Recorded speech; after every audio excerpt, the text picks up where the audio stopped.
Donc, tout savoir sur l'assurance vie et le contrat de capitalisation. Donc, je suis moi-même Sylvain Guignon, conseiller épargne depuis une vingtaine d'années et je travaille au pôle épargne de Bourse Direct depuis maintenant 4 ans, suite au rachat du cabinet de conseil en gestion de patrimoine dans lequel j'étais auparavant. Bourse Direct, c'est le métier d'origine prestataire de services d'investissement et un agrément en tant que courtier en opération d'assurance. C'est ce qui nous permet de vous proposer les contrats d'assurance vie. On est encadré effectivement par la CPR et l'AMF et on est également inscrit à l'ORIAS. Tout intermédiaire en assurance, banque et finance doit être inscrit à l'ORIAS. Vous trouvez nos coordonnées sur ce site. Quand vous êtes amené à être contacté par un conseiller financier, n'hésitez pas à vérifier si son organisme est bien agréé. Donc, et c'est cet annuaire intitulé l'ORIAS qui vous permettra de retrouver les informations. Bourse Direct, donc les informations sur l'activité de la société sont complètement transparentes puisque nous sommes une société cotée. Donc, c'est 136 collaborateurs.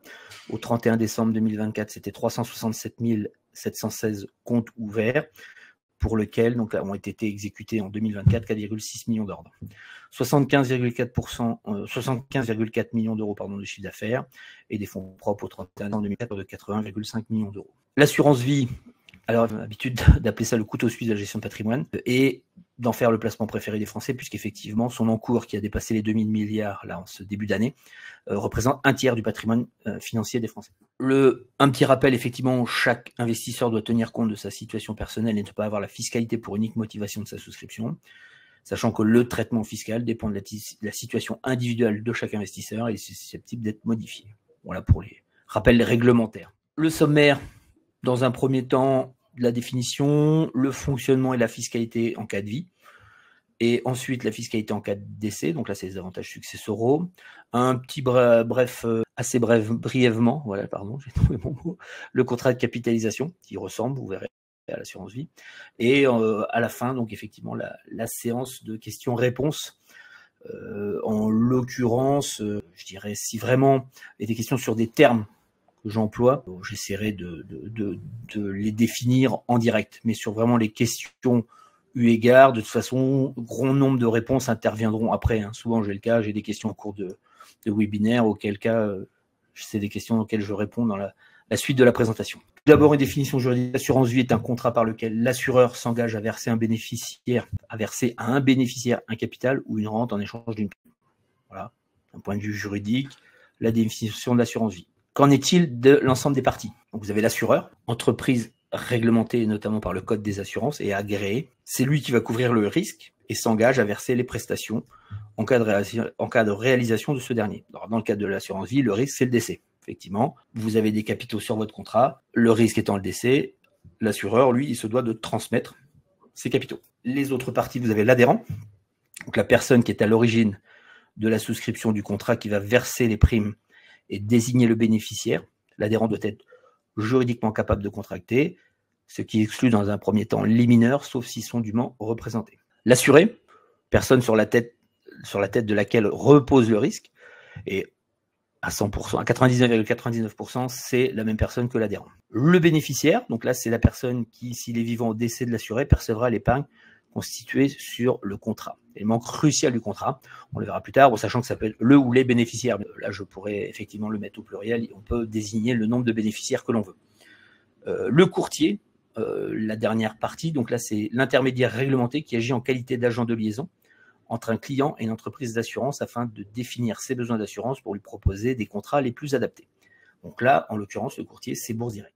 Une définition un peu plus réelle, l'assurance vie, une enveloppe dans laquelle l'adhérent investit à son rythme des sommes qui bénéficieront d'un traitement fiscal favorable, et ce, tant en cas de vie pour l'adhérent qu'en cas de décès pour le bénéficiaire. Alors, en cas de vie, c'est l'équivalent, c'est les rachats, quand on parle de fiscalité en cas de vie, et la fiscalité en cas de décès, c'est la succession, la transmission des capitaux. Au niveau du fonctionnement, on va reprendre les différentes étapes, notamment la première cruciale, l'adhésion au contrat avec le choix de la clause bénéficiaire.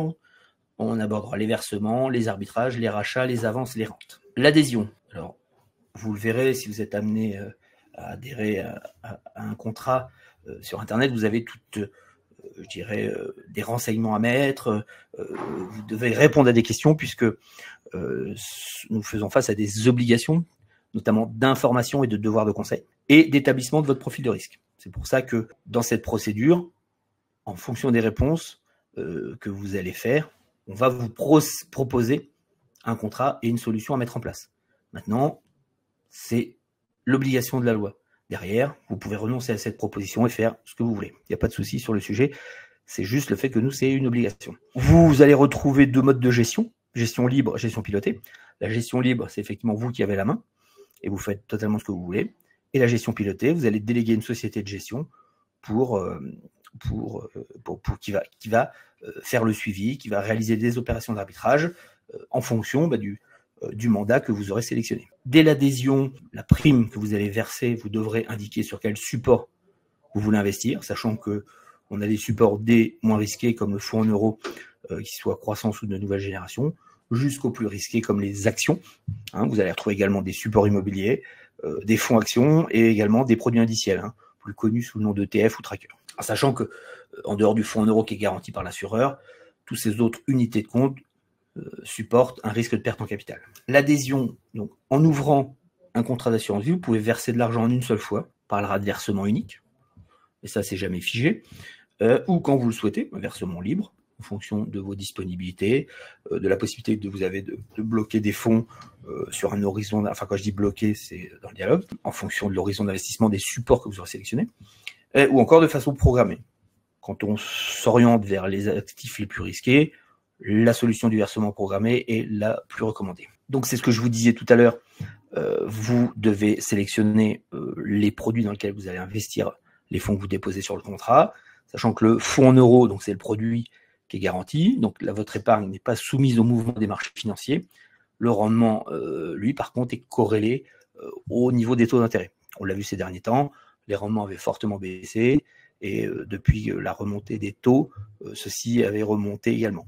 Bon, sachant que les taux repartent à la baisse, il y a de fortes chances que les performances des fonds en euros soient de nouveau mises à mal. Et vous avez toute la partie unité de compte, un choix important de support, qui soit actions, obligations, monétaires, immobilier, qui offre une espérance de gain en fonction de la prise de risque que vous faites à travers ce support. Mais l'inconvénient, effectivement, l'épargne là n'est pas garantie du tout. Et vous supportez le risque de perte en capital. L'échelle, là vous avez en bas le niveau de risque.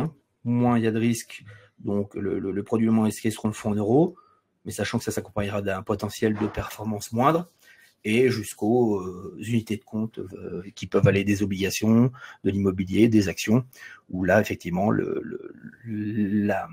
potentiel de performance sera important en contrepartie d'un risque important. Important, donc, effectivement, à l'adhésion, vous devez obligatoirement choisir une clause bénéficiaire. Alors, vous pouvez rédiger une clause particulière.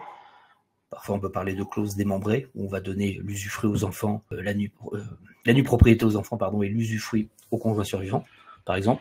Mais en règle générale, on utilise la clause type, qui est mon conjoint non séparé, non divorcé, mes enfants, à défaut, mes enfants nés ou à naître, à défaut, mes héritiers. De toute façon, c'est toute clause bénéficiaire termine toujours par à défaut, mes héritiers, puisque si la clause ne pouvait être appliquée dans sa rédaction avant ce terme, c'est le code civil derrière qui s'appliquera. Faculté de renonciation, c'est-à-dire que le bénéficiaire a toujours la possibilité de ne pas accepter le bénéfice de la police d'assurance, et donc ça entraîne les mêmes effets qu'une absence de bénéficiaire déterminé. C'est-à-dire que s'il y a un bénéficiaire de premier rang qui refuse, eh bien c'est là où la notion de à défaut mes héritiers, eh bien on va les regarder dans le code civil qui sont les héritiers suivants. Les versements, c'est ce que je vous indiquais, sont totalement libres. On a, nous, chez Bourse Direct, des contrats, vous avez des minimums entre 300 et 500 euros.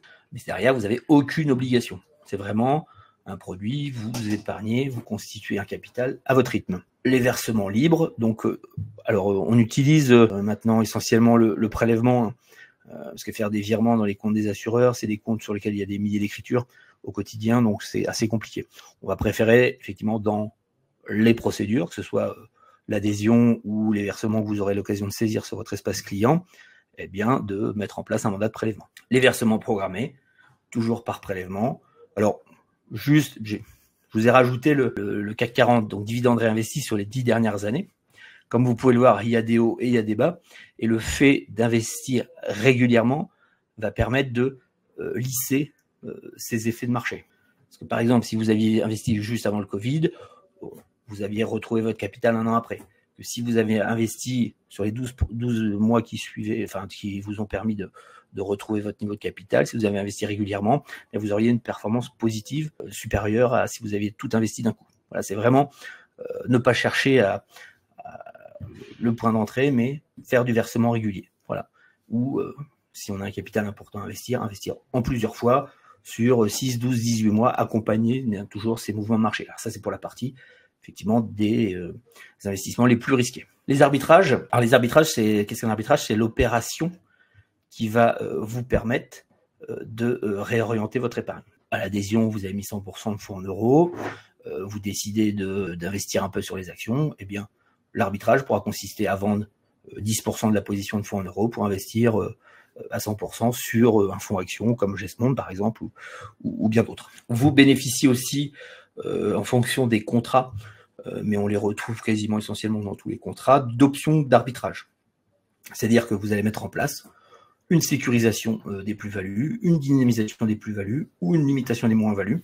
Vous allez définir des critères de performance qui, admettons, si vous mettez 20%, quand vous atteignez 20% sur une ligne, eh bien, la plus-value sera sécurisée et investie sur le fonds en euros. La dynamisation des plus-values, ça c'est dans le cas des contrats investis en fonds en euros, où quand les intérêts sont versés sur le fonds en euros, eh ils sont investis derrière sur les supports que vous aurez désignés un peu plus risqués.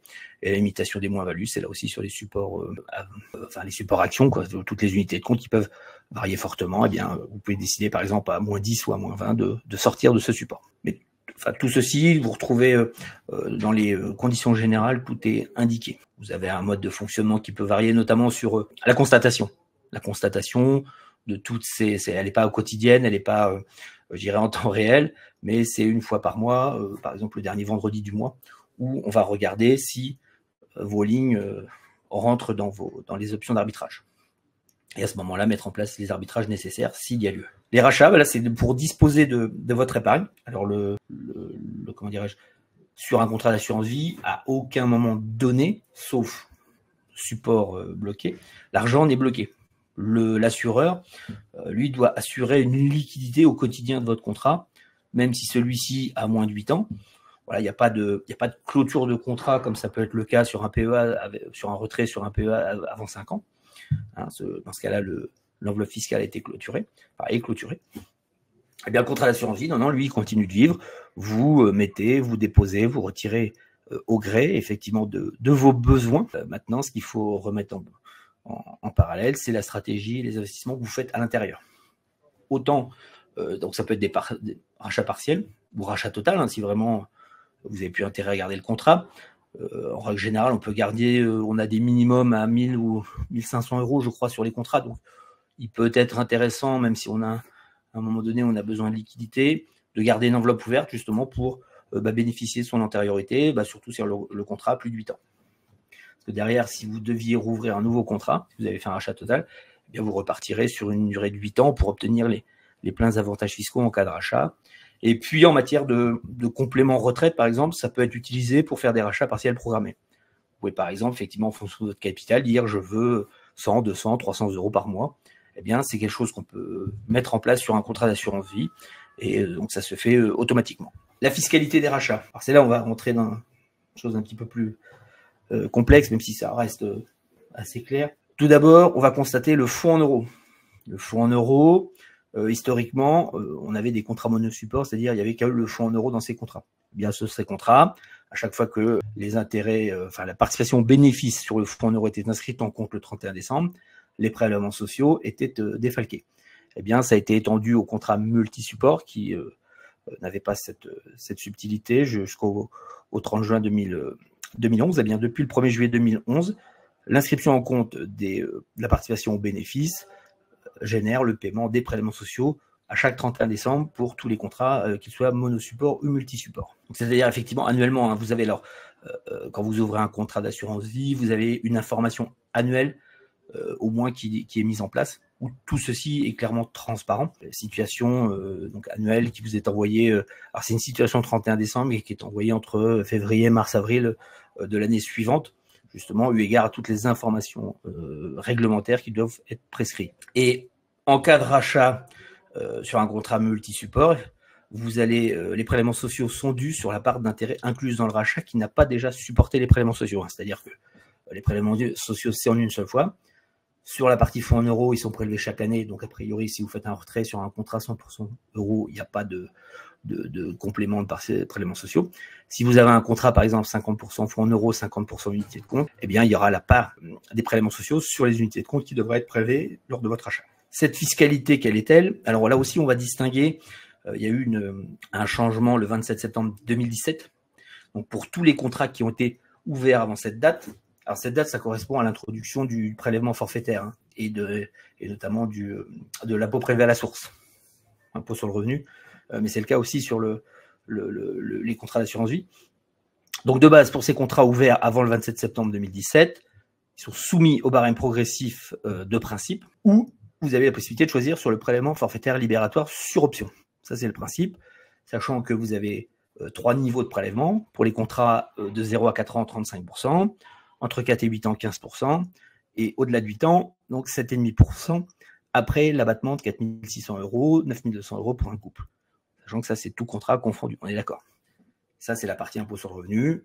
Les prélèvements sociaux sont dus également sur tous ces rachats. Alors, la base de calcul, c'est les gains. Vous mettez 100 sur votre contrat vaut 150, vous faites un retrait de 15, eh bien c'est seulement les 5 de gains qui est le prorata sur votre retrait qui seront fiscalisés. Alors comme vous pouvez le voir, avant 4 ans, en règle générale, on gardait le principe de l'imposition barème progressive puisque bon nombre de tranches sont inférieures à 35%.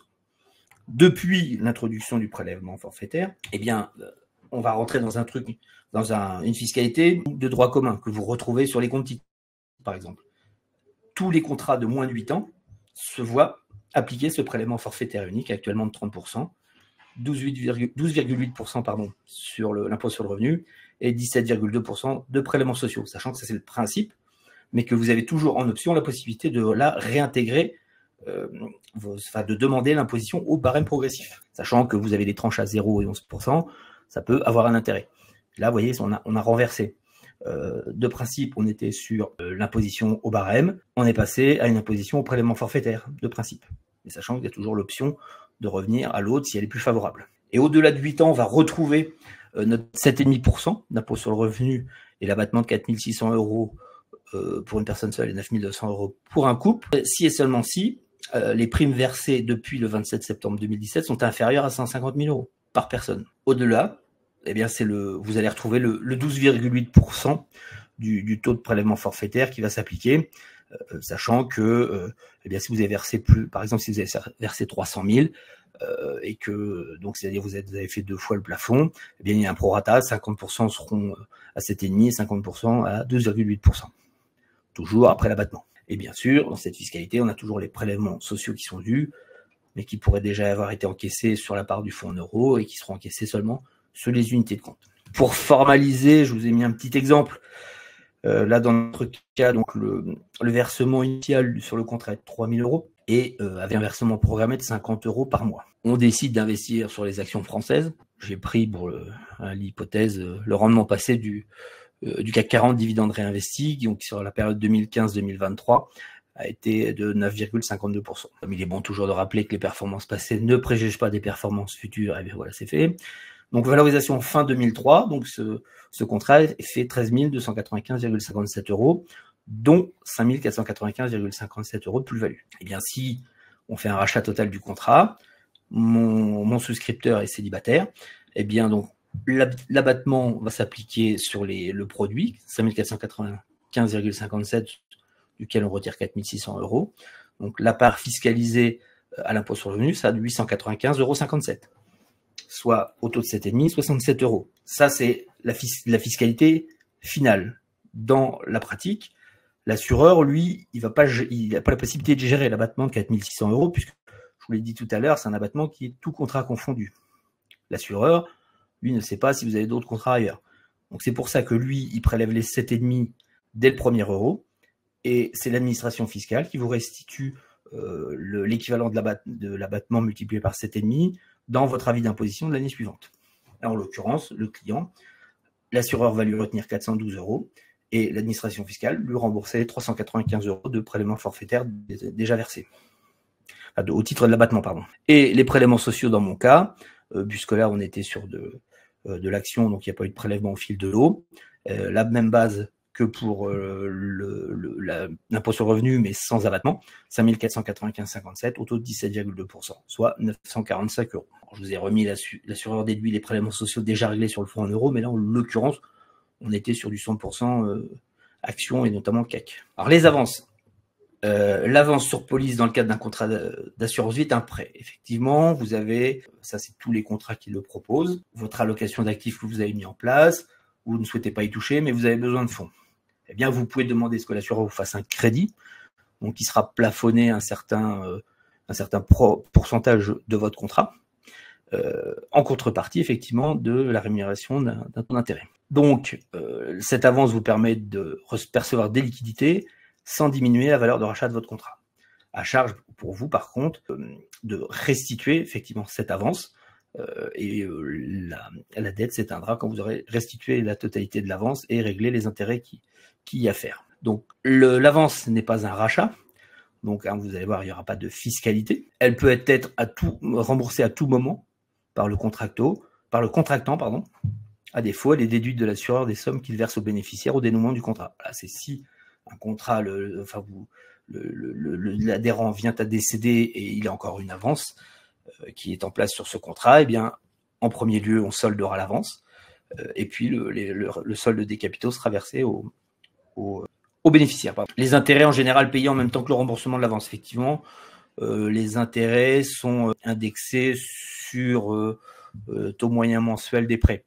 Donc, c'est pour ça que on a un ordre d'idée, par exemple, on est aux alentours de 3,36, je crois, en janvier sur ce taux de référence, taux qui peut varier, donc pas toujours évident de pouvoir quantifier les intérêts auparavant. Voilà, l'idée, c'est d'utiliser ce genre d'avance sur une période assez courte, sachant qu'actuellement, on est plutôt dans une période de baisse de taux d'intérêt vers les taux courts, qui, à terme, se répercutera sur les taux longs, mais là, en l'occurrence, on a une corrélation un petit peu plus importante avec les taux directeurs, sachant que là on est sur un taux de dépôt à 2,5, le retour à la normale est attendu entre 1,5 et 2.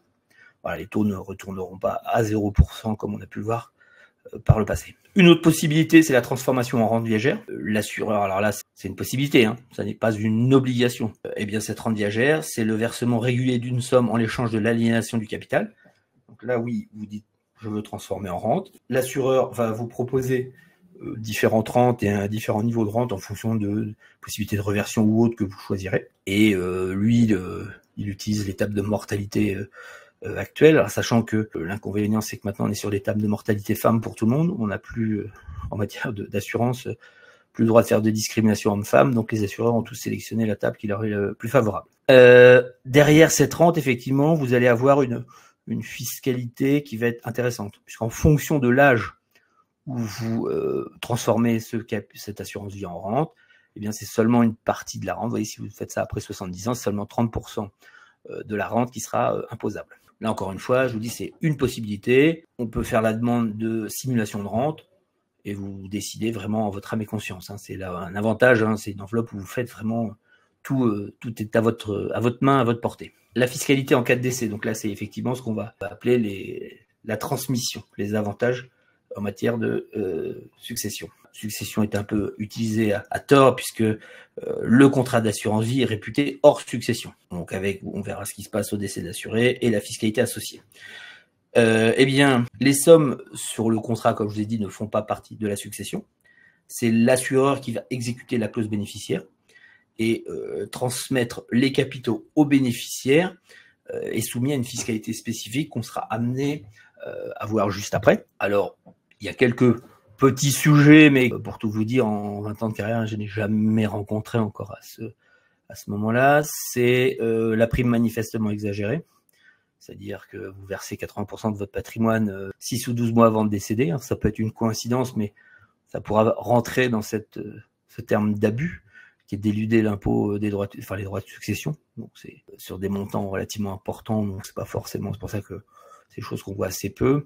Et puis après, entre vos héritiers, effectivement, là on a le code civil qui indique que chaque enfant a une part réservataire. À travers l'assurance vie entamée, sa part réservataire peut poser problème à la succession. En règle générale, l'adhérent ne le voit pas, mais ça peut retarder l'attribution des capitaux eu égard à une contestation des héritiers réservataires. Là, encore une fois, c'est des cas assez rares. Alors, la fiscalité, là, on constate aussi un grand changement, donc le 20 novembre 1991, et notamment, donc c'est l'introduction de l'article 990I, du fameux abattement de 152 500 €. Alors, si vous avez encore ces vieux contrats, eh bien, là, tout versement que vous ferez, avant ou après 70 ans, seront soumis à seulement l'abattement de 152 500 €. Depuis cette date, on a effectivement un nouvel abattement qui s'applique pour les versements après 70 ans. Là, je vous ai remis le principe, le détail des articles 757B et 990I sont expliqués sur la slide suivante. Voilà. Pour principe, sur un nouveau contrat, bien faire, effectivement, avant, après 70 ans, faire 2 contrats. Si vous avez plus de 70 ans, vous avez déjà des contrats, je vous invite quand même à ouvrir un nouveau contrat pour parce que ça vous permet, vous, d'avoir un visuel sur les éventuels droits de transmission qui seront amenés à être réglés, puisque avant 70 ans, donc l'article 990 I du CGI, enfin les versements qui sont réalisés avant 70 ans, eh bien là, dans ce cas-là, quelle est l'assiette des droits? C'est la valeur de rachat du contrat au décès net de prélèvements sociaux. Effectivement, quand vous décédez, en premier lieu, les prélèvements sociaux sur le gain du contrat seront prélevés, et c'est ensuite les capitaux restants qui seront transmis. Et sur ces capitaux restants, eh bien, vous avez un abattement de 152 500 € par bénéficiaire en pleine propriété, et sur lequel vous n'aurez pas de droit. Au-delà de 152 500 €, vous serez amené à régler 20%, et au-delà de 700 000, 31,25%. Maintenant, les versements après 70 ans, vous allez voir, il y a une petite subtilité où ça change. L'assiette en elle-même, c'est le montant des primes brutes versées. Et donc cet abattement, il est de 30 500 € pour l'ensemble des contrats et des bénéficiaires. Donc dans notre exemple, après 70 ans, si vous êtes amené à verser 30 500 € sur un contrat, quels que soient les capitaux qui seront transmis à votre décès, il n'y aura aucun droit à payer. Même s'il y a 100 000 € sur le contrat, et c'est 100 000 € qui sont transmis, puisque là, au contraire des versements avant 70 ans, on va regarder le montant des primes brutes versées. Là, le barème qui est utilisé, on va retrouver le barème des droits de succession pour les capitaux, enfin les versements qui auraient été faits au-delà de 30 500 €. Et la tranche la plus large, c'est celle qui est à 20%, puisque c'est la fraction comprise entre 15 932 et 552 324 €. Voilà sur la fiscalité en cas de décès. Petit exemple, Monsieur Martin né en 52, versé 100 € par mois entre 1999 et 2019, il était encore en activité. Ensuite, effectivement, à son départ en retraite, il verse en 2023 50 000 € suite au décès de son épouse. 2 enfants bénéficiaires par parts égales. Pour mon hypothèse, 5% de rendement annualisé, enfin en moyenne, sur la durée du contrat. Eh bien, en 2019, à 67 ans, donc le total des versements s'élève à 4 000, constitué à 43 399 €. Donc là, c'est la valorisation à 5% de l'ensemble des versements sur la période. Donc en 2023, pardon, à 71 ans, quand il verse les 50 000 € sur le contrat, eh bien, ce contrat est valorisé 52 752. Monsieur Martin décède en 2024. Eh bien, le contrat est valorisé 107 894 € avec 74 000 € de versement et 33 890 € de plus-value. Eh bien, la partie des versements avant 70 ans est valorisée 55 390 €. Chaque bénéficiaire reçoit 27 965 € net de fiscalité, puisque là, on est vraiment inférieur à 152 500 €. Les versements après 70 ans, eh bien, c'est là où bien, les 50 000 versés sont valorisés 52 500 €. Mais, alors, oui, le premier montant, 26 250 €, c'est ce que va recevoir chaque bénéficiaire avant fiscalité. Et là, l'assiette taxable, comme je vous l'ai dit, c'est un seul abattement. Donc, le versement de 50 000 €, l'abattement de 30 500 € qu'on divise par 2, puisqu'on a 2 bénéficiaires. Donc, la base taxable pour chaque bénéficiaire est de 9 750 €, soit 571 € de droit. Donc, au global, dans mon opération et chaque bénéficiaire reçoit 53 374 € et le montant des droits s'élève à 571 € chacun. Alors, ne vous inquiétez pas, on a des mémos, on pourra, parce que c'est assez simple, mais ça peut paraître compliqué, mais c'est pas plus... ça reste assez facile à aborder quand on a des outils qui nous permettent de faire ces choses simplement. Le contrat de capitalisation, c'est un contrat plus ou moins méconnu, mais en l'occurrence, ça n'est pas un contrat d'assurance vie, puisqu'il n'y a pas d'aléa, il n'y a pas de risque, donc il ne dépend pas de la vie du souscripteur, mais il est régi par le code des assurances. Et il dispose effectivement des mêmes atouts de l'assurance vie en cas de vie, pas davantage en cas de succession. Contrat de capitalisation, produit à durée déterminée, possibilité de procéder à des rachats, donc, comme l'assurance vie. Son économie, c'est ce que je vous dis, est identique. Vous pouvez retrouver des contrats monosupports, des contrats multisupports et toutes les unités de compte que vous avez sur l'assurance vie. Vous pouvez exactement mettre la même allocation d'actifs que vous faites dans votre assurance vie sur un contrat de capitalisation. En cours de contrat, la faculté totale de rachat avec la fiscalité qui s'applique est celle identique à l'assurance vie. Là aussi, 0,8 ans, prélèvement forfaitaire unique de 30% et au-delà, les 7,5 après abattement et prélèvements sociaux. En cas de décès du souscripteur avant le terme du contrat, alors c'est de la tacite reconduction, le contrat de capitalisation vous demande toujours de mettre une durée, mais comme tout produit assurantiel, c'est de la tacite reconduction. Et si vous décédez quand le contrat est toujours en vigueur, eh bien, il intègre la succession. C'est un actif successoral comme peut l'être un plan d'épargne en action. Et donc le contrat est transmis aux héritiers ou aux légataires. À ce moment-là, il pourra aussi faire l'objet d'un démembrement suite au décès. Et le décès purge la fiscalité. Impôt sur le revenu et prélèvements sociaux sur les intérêts latents. Et par contre, s'il y avait eu des prélèvements sociaux déjà acquittés sur le fonds en euros, eux ne vous seront pas restitués. Et la taxation au droit de succession se fait sur la valeur vénale au jour du décès. Le contrat de capitalisation peut être souscrit en démembrement ou faire l'objet d'une donation, d'une propriété ou en usufruit. Et après sa souscription, il fera l'objet d'une taxation au droit de donation, bien sûr, dans les cadres évoqués. Les intérêts latents sont purgés, je vous le disais au moment de la transmission, que ce soit par décès ou du vivant. Et on a la possibilité pour les personnes morales de souscrire des contrats de capitalisation. Alors, quand on met sous certaines conditions, c'est que l'objet social de la société le prévoit. En conclusion, essentiellement les risques et les avantages. Alors on l'a vu, en dehors du fonds en euros, tous les autres supports supportent un risque de perte en capital. Les frais qui peuvent être élevés en fonction des supports investis ou des modes de gestion. Il s'agit d'un cumul de frais de gestion du contrat et des supports. Chaque support, quand vous investissez, et les valeurs liquidatives que vous pouvez voir sur ces différents supports ont déjà subi des frais de gestion. Et vous avez en plus des frais de gestion du contrat. Par exemple, si vous mettez ces mêmes supports sur un compte titre, eh bien vous n'aurez pas les frais de gestion, puisque le compte titre ne fait pas l'objet de droits de garde chez Bourse Direct, mais sans avantage ultérieur. Alors, le contrat d'assurance vie, là bien sûr on revient sur l'assurance vie, puisque le contrat est intransmissible du vivant du souscripteur, au contraire du contrat de capitalisation, ce que je vous mettais. Donc le contrat est imposable à l'impôt sur la fortune immobilière pour la valeur des unités de compte investies en actifs immobiliers suite en France. Donc ça, vous pouvez le voir si vous avez déjà des contrats. Chaque année, dans la situation annuelle, vous avez le montant qui est taxable à l'assiette IFI. Taux d'imposition à 12,8% avant 8 ans et après pour les produits relatifs aux primes versées excédant 150 000 €, contre 7,5% pour le reste. Une sortie en rente viagère implique l'aliénation de capital des sommes détenues sur le contrat, sachant que je l'ai mis dans les risques, dans les inconvénients, mais en l'occurrence, là, il s'agit pas d'une obligation, c'est juste une possibilité de la rendre légère. Et le fait que les prélèvements sociaux soient retenus au fil de l'eau sur les fonds en euros, qui limite l'effet de capitalisation. Les avantages, pas de plafond sur versement, pas d'imposition sur les arbitrages, c'est-à-dire tant que vous faites toutes vos opérations de réorientation dans l'enveloppe fiscale de l'assurance vie, eh bien vous n'aurez pas de fiscalité. Disponibilité du capital à tout moment, je mettais à l'exception de certaines unités de compte.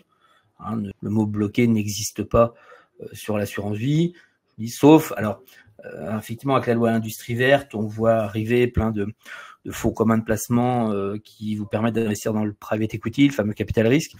Alors c'est des produits qui font l'objet souvent dans les conditions de l'assureur d'un blocage pendant 4 ans. C'est-à-dire que vous investissez sur ce genre de produit, c'est au moins pour 4 ans minimum.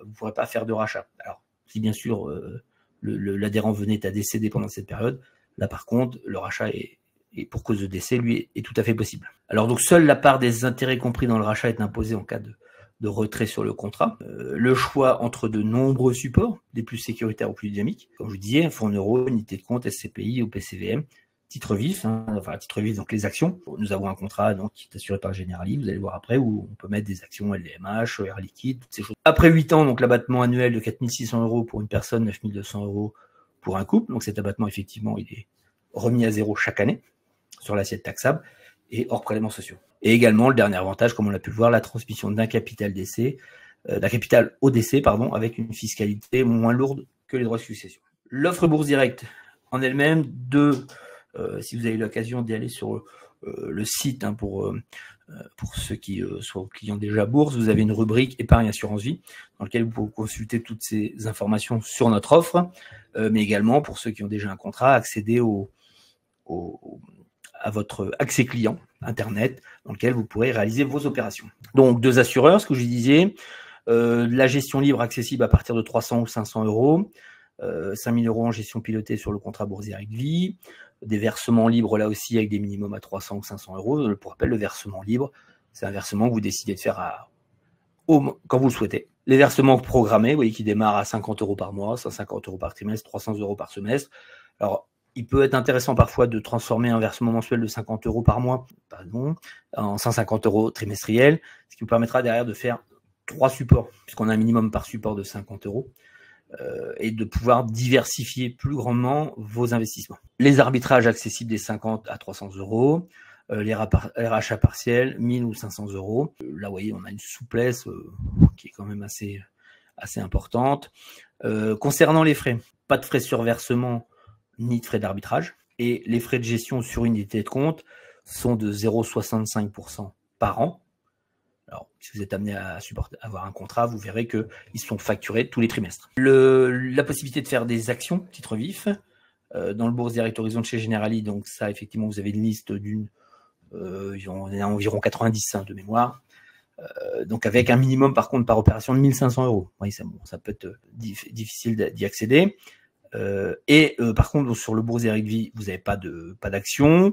Dans les deux, vous avez des ETF. Les performances des fonds en euros, le Netissima chez Generali, 3% de 3 à 3,5. Alors, en gros, le 3%, c'était pour les contrats avec moins de 50% d'unités de compte et 3,5 pour les contrats à plus de 50% d'unités de compte. Et le fonds en euros de chez Apicil, 2,5 en 2024. Sachant que sur le contrat Bourse Direct Horizon, vous avez toujours, je dirais, un bonus de collecte pour les nouvelles adhésions ou les nouveaux versements, et ce jusqu'au 30 juin, avec la condition, bien sûr, de verser 50% en unité de compte. Eh bien, vous aurez un bonus de 1,60% en 2025 et en 2026 sur le fonds euro Netissima. Le tout plafonné à 4,60, bien sûr, sachant que ce taux d'unité de compte de 50% doit être respecté au versement, mais aussi au 31 décembre 2025 et 31 décembre 2026 pour bénéficier de ce bonus sur ces 2 années qui suivent. Si on pouvait, les principaux avantages, le contrat Generali Bourse Direct Horizon, effectivement, pas de courtage ETF et titre vif, donc c'est quasiment un des seuls contrats de la place. Dans tout contrat, si vous le Bourse Direct Vie sur lequel vous avez des ETF, et bien à chaque transaction sur ETF, vous avez 0,15% de frais qui seront pris. Les avantages, lui, de ce contrat Bourse Direct Vie, c'est plutôt le fait de pouvoir faire de la gestion libre et de la gestion pilotée sur le même contrat, donc le côté contrat multipoche, et aussi une accessibilité à une multitude de supports immobiliers, sachant que après les déboires de ces dernières années, la thématique commence à toucher le point bas et commence à repartir. On l'a vu sur certaines SCI, pour lesquelles les prix de part commencent à augmenter. Des baisses de valorisation ne sont plus attendues pour 2025, donc on devrait retrouver de l'attractivité, et les CPI, elles, qui ont une inertie un petit peu plus importante, pourraient voir leur prix de part repartir à partir de 2026. Toujours une offre de bienvenue, là aussi vous la trouvez sur le site, je vous ai dit, alors je vais vous montrer notre site. Alors là c'est le site Bourse Direct, vous voyez ici au milieu, alors quand vous n'êtes pas connecté, elle se retrouve au milieu. Si vous êtes connecté à votre compte bourse, puisque vous en avez, vous allez voir qu'il sera décalé, il interviendra au niveau d'offres et services. Eh bien, dans cet espace épargne assurance vie, vous allez retrouver les informations concernant l'offre. Notamment, vous voyez, vous avez l'offre de bienvenue et vous retrouvez les caractéristiques ici du contrat Bourse Direct Horizon et à côté du contrat Bourse Direct Vie. Voilà, ce qui est accessible sur le site. Alors, je reviens à mon mouton, l'avertissement. Alors oui, les informations ont été mises à jour. Alors, c'est pas au 5 novembre 2024, mais au 20 mars 2025. Une petite information que j'ai oublié de modifier. Chaque investisseur doit tenir compte de sa situation personnelle, bien sûr, et ne pas avoir la fiscalité pour unique motivation. Possibilité de nous contacter donc au 01 56 88 40 44 choix 1. Le site assurancevie.boursedirect.fr lui vous permet de souscrire au contrat. Les équipes sont là pour répondre à vos questions, mais aussi vous accompagner sur la souscription. Je vous remercie en tout cas d'avoir attendu la fin pour poser les questions. On va pouvoir maintenant essayer d'y répondre. Sachant que je vous ai dit, sur des questions de situation personnelle, ça me paraîtra assez compliqué de vous répondre, parce que je ne pense pas que j'aurai toutes les informations en main pour pouvoir vous répondre, puisque votre situation personnelle a aussi une importance dans la réponse. Alors, l'assurance vie, la fiscalité, quand vous êtes vivant et titulaire du contrat, si vous ne sortez pas d'argent de ce contrat, en dehors des prélèvements sociaux sur le fonds en euros, il n'y a pas d'autre fiscalité. Et à la transmission, on l'a vu, on va regarder effectivement quand est-ce que vous avez fait les versements, avant, après 70 ans, et appliquer une fiscalité spécifique, sachant que comme on est sur un taux de 20%, on se rapproche de ce qui se fait un peu dans les droits de succession. Mais en l'occurrence, par rapport à cette question, où était actuellement, est-ce qu'il y a un impôt sur l'assurance vie où le bénéficiaire, si vous à partir de quel montant? Pour cette question-là, si vous continuez de gérer les fonds sans sortir, vous aurez uniquement les prélèvements sociaux, 17,2%, sur la participation au bénéfice qui sera inscrite chaque fin d'année. Excusez-moi, je suis en train de lire les questions en même temps, sachant que je vous ai dit, pour les questions vraiment par rapport à votre situation personnelle, appelez-nous, ça sera beaucoup plus facile d'en parler ensemble, puisque je pourrais rebondir et vous poser les questions nécessaires. C'est des questions qui n'ont pas la place dans un webinaire. On va aborder l'avantage. Alors j'ai notamment une question, l'avantage du contrat de capitalisation versus l'assurance vie. Eh bien non, on va pas les mettre l'un contre l'autre, on va plutôt les complémenter. Eh bien, si vous avez déjà fait des contrats d'assurance vie, vous pouvez les utiliser pour transmettre dans les abattements de 100 000 € des enveloppes fiscales à vos enfants, à vos héritiers, puisque on peut très bien, on peut changer le titulaire d'un contrat de capitalisation. Ce qui n'est pas le cas sur l'assurance vie au décès, elle est cassée. Le contrat de capitalisation, au décès, il est transmis. Si vous avez 3 enfants, vous faites 3 contrats de capi et vous pourrez transmettre ces 3 contrats de capi en bénéficiant de l'abattement des 100 000. Alors, bien sûr, c'est par exemple sur des patrimoines où on a transformé l'immobilier en financier. Voilà. La gestion de trésorerie d'une société civile, immobilière, familiale ou autre. Voilà l'avantage du contrat de capitalisation. C'est plutôt un complément, puisque la fiscalité, en cas de vie, vous aurez la même fiscalité, que ce soit dans le contrat d'assurance vie ou de capitalisation. J'espère avoir répondu à rester clair, mais en l'occurrence, les produits peuvent être plutôt complémentaires, mais pas se substituer. L'assurance vie reste le produit le mieux adapté pour transmettre des capitaux, notamment jusqu'à 152 500 €. Alors, l'assurance vie n'a rien à voir avec la bourse, oui et non. Vous pouvez faire un contrat d'assurance vie 100% fonds en euros ou avec des fonds obligations. Effectivement, la bourse n'interférera pas dans votre performance. Maintenant, vous faites un contrat d'assurance vie, vous mettez 100% de support action. Là, il y a des chances que votre performance soit corrélée au comportement de la bourse. Mais encore une fois, l'enveloppe d'assurance vie, l'idée, c'est derrière d'aller mettre une allocation d'actifs, c'est-à-dire une répartition des investissements qui sont en rapport à votre profil de risque. Votre profil de risque, je vous dis, au moment de la procédure de souscription, vous aurez des questions qui vous seront proposées et derrière, vous serez orienté sur un profil plutôt prudent, équilibré, dynamique, avec des propositions de support. Là aussi, c'est des choses qu'on peut personnaliser et vous expliquer un peu plus longuement avant de de passer à la souscription, mais pour ça, il faut nous contacter. Les produits en unité de compte sont-ils similaires à ceux du PEA? Eh bien oui, les ETF, les fonds communs de placement que vous pourriez mettre sur votre contrat d'assurance vie sont également investissables en compte titre ou PEA s'ils sont éligibles. C'est exactement la même chose. Alors après, vous avez certaines unités de compte, notamment les supports immobiliers, qui sont des supports que vous pouvez pas mettre dans le PEA par exemple, ou que la souscription se fait au nominatif pur. Il n'y a pas du tout puisque c'est des parts de société civile, il n'y a pas la possibilité de faire ça à travers un compte titre. Mais comme je vous l'ai dit tout à l'heure, du LVMH, vous pouvez en acheter dans votre PEA, mais vous pouvez aussi en acheter dans le contrat Bourse Directe Horizon. Le fonctionnement sera un peu différent, puisque dans l'assurance vie, au contraire du compte titre, vous n'êtes pas propriétaire des avoirs et des lignes qui constituent votre contrat d'assurance vie. C'est l'assureur. Lui, l'assureur, il a juste une dette, c'est-à-dire en cas de décès, transmettre les capitaux, ou en cas de rachat, vous remboursez les capitaux. Eh bien, les assureurs, eux, peuvent donc décimaliser les actions. Ce qui n'est pas le cas quand vous achetez LVMH, c'est 1, 2 ou 3 actions.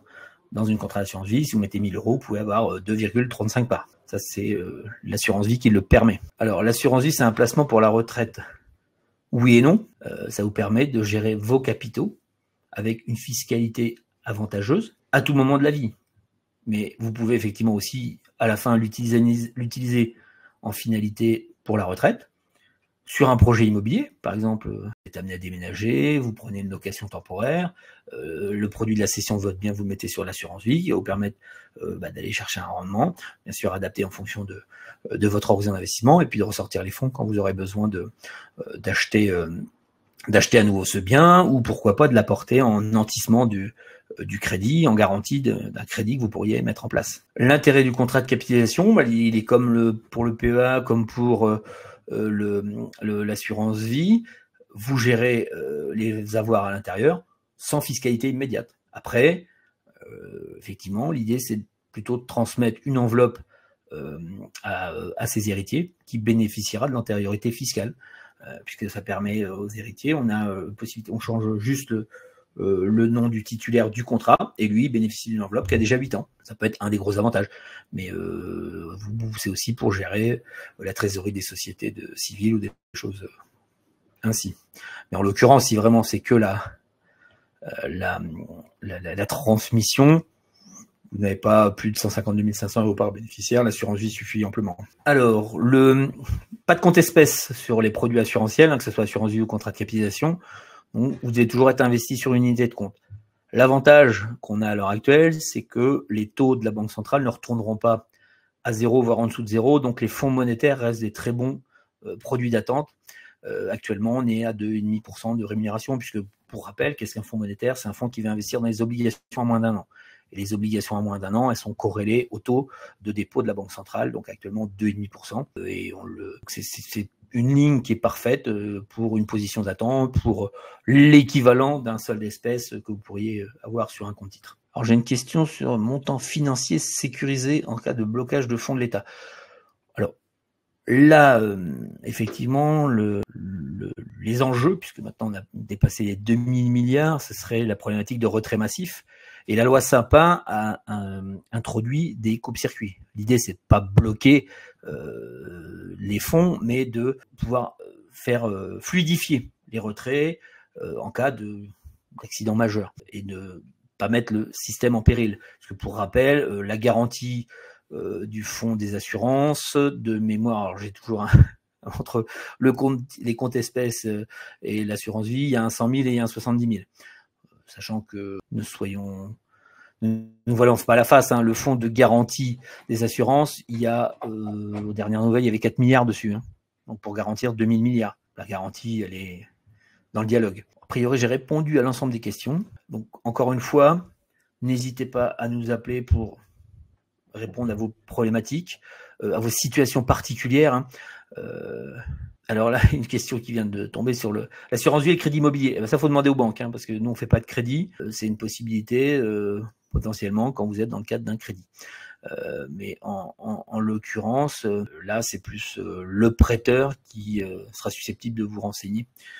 Nous ne faisons pas de crédit. Je vous dis, en dehors seul crédit éventuel, ce serait les avances. Quand vous avez un contrat d'assurance vie, pour en avoir fait récemment, bon, vous êtes avec l'assureur, qui est un autre assureur, mais vous êtes plafonné à 60%, c'est-à-dire que vous avez un contrat qui fait 10 000, mais vous pouvez me demander qu'on vous prête 6 000 € maximum. Ça, c'est l'assureur et c'est pas, je dirais, pour des opérations d'ampleur, malheureusement. Eh bien, je vous remercie à tous et à toutes de votre attention et je vous invite effectivement pour vos questions plus personnelles à nous contacter au 01 56 88 40 44, choix 1. Excellent après-midi à tous. Au revoir.